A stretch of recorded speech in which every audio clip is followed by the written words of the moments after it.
ابراہیم بولے کہ میں اپنے پروردگار کی طرف جانے والا ہوں، وہ مجھے رستہ دکھائے گا۔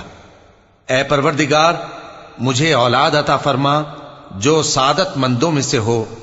تو ہم نے ان کو ایک بردبار لڑکے کی خوشخبری دی۔ جب وہ ان کے ساتھ دوڑ دھوپ کی عمر کو پہنچا تو ابراہیم نے کہا کہ بیٹا، میں خواب میں دیکھتا ہوں کہ گویا تم کو ذبح کر رہا ہوں، تو تم سوچ لو کہ تمہارا کیا ارادہ ہے۔ انہوں نے کہا کہ ابا جان، جو آپ کو حکم ہوا ہے وہی کیجئے، اللہ نے چاہا تو آپ مجھے صابروں میں پائیے گا۔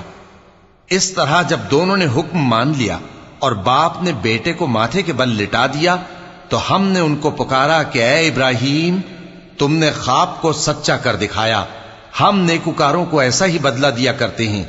بلا شبہ یہ کھلی آزمائش تھی، اور ہم نے قربانی کے ایک بڑے جانور سے ان کا یعنی اسماعیل کا فدیہ دیا، اور پیچھے آنے والوں میں ہم نے ابراہیم کا ذکر خیر باقی رکھا کہ ابراہیم پر سلام ہو، نیکوکاروں کو ہم ایسا ہی بدلہ دیا کرتے ہیں، بے شک وہ ہمارے مومن بندوں میں سے تھے۔